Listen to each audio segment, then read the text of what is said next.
ولد لعائلة مسلمة وخرج من أحد الأحياء الفقيرة في مومباي. بدأ عمله ببضع دولارات، لكن سرعان ما دخل نادي الأثرياء، وأصبح زعيم المافيا الهندية الأكبر في البلاد وأكثرها رعباً، والرقم 3 على قائمة أكثر الهاربين المطلوبين في العالم. يقال إنه في فترة من الفترات في الهند كان الناس يخافون من نطق اسمه.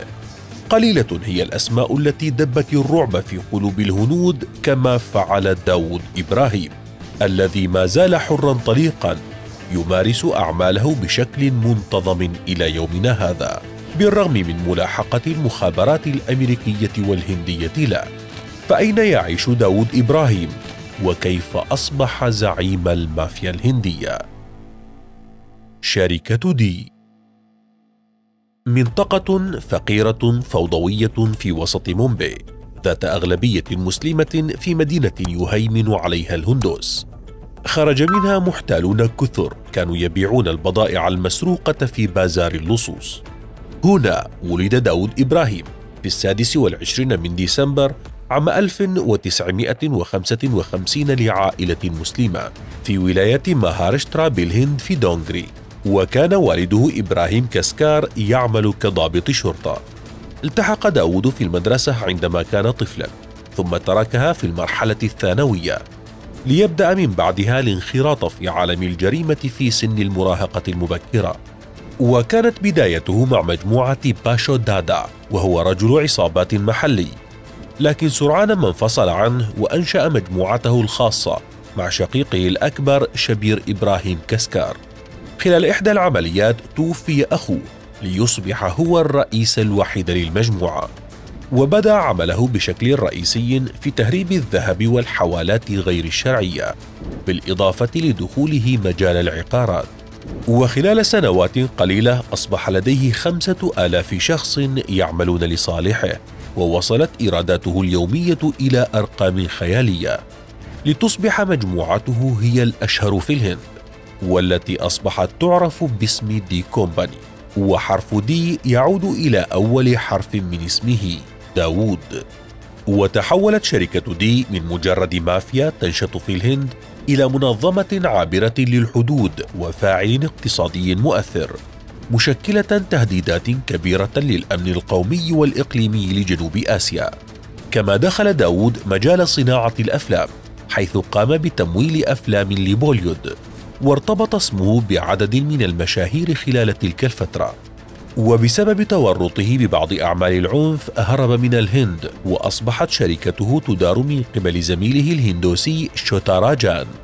لكن كل هذه النجاحات التي حققها داود، والتي أصبح من خلالها زعيما للمافيا الهندية، على وشك أن تنهار بسبب الهندوس.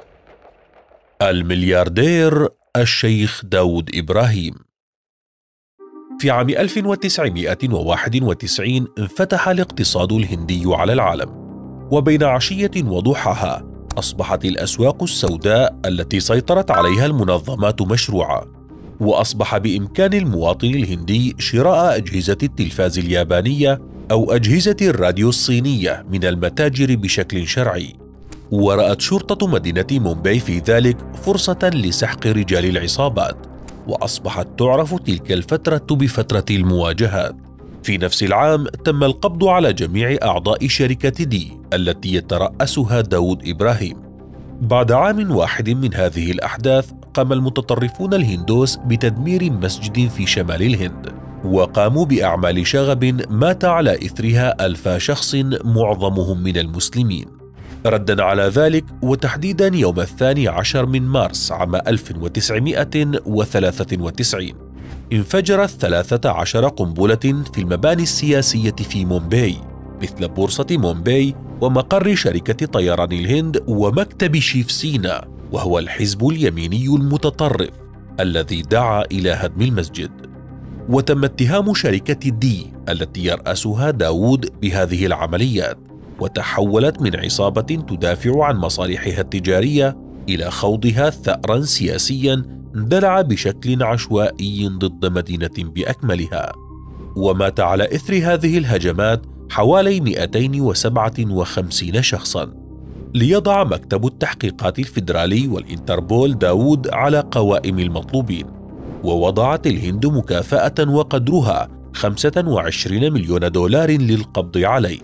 أشارت المصادر إلى أن داود سافر إلى باكستان ومول البنك المركزي الباكستاني بقرض نقدي ضخم، كما ارتبط اسمه بمجموعة بوكو حرام في نيجيريا وجماعة عسكر طيبة، وهي جماعة باكستانية مسلحة تحارب الهند. وبحسب شوتا راجان زميل داود السابق والذي انفصل عنه على إثر أحداث عام 1993، فإن داود يقيم في باكستان ويسافر خارجها من حين لآخر بأسماء مستعارة، وأطلق على منزله هناك اسم البيت الأبيض، كما فعل في كل منزل كان يعيش فيه، وذلك بسبب حبه للبيت الأبيض الرئاسي في أمريكا. في الوقت الحاضر تتمثل أنشطة داود في عمليات التهريب وغسيل الأموال والعقارات، ويعتقد أن داود يسيطر على جزء كبير من نظام الحوالة الإلكترونية، وهو نظام غير رسمي شائع. تتوزع أعمال داود في جميع أنحاء آسيا وأوروبا وإفريقيا، وتبلغ ثروته حوالي 7 مليارات دولار. فهل سمعت عن داود إبراهيم من قبل؟ أخبرنا ماذا تعرف عنه. للمزيد شاهد من هنا أنديرا غاندي، أول رئيسة وزراء تحكم الهند.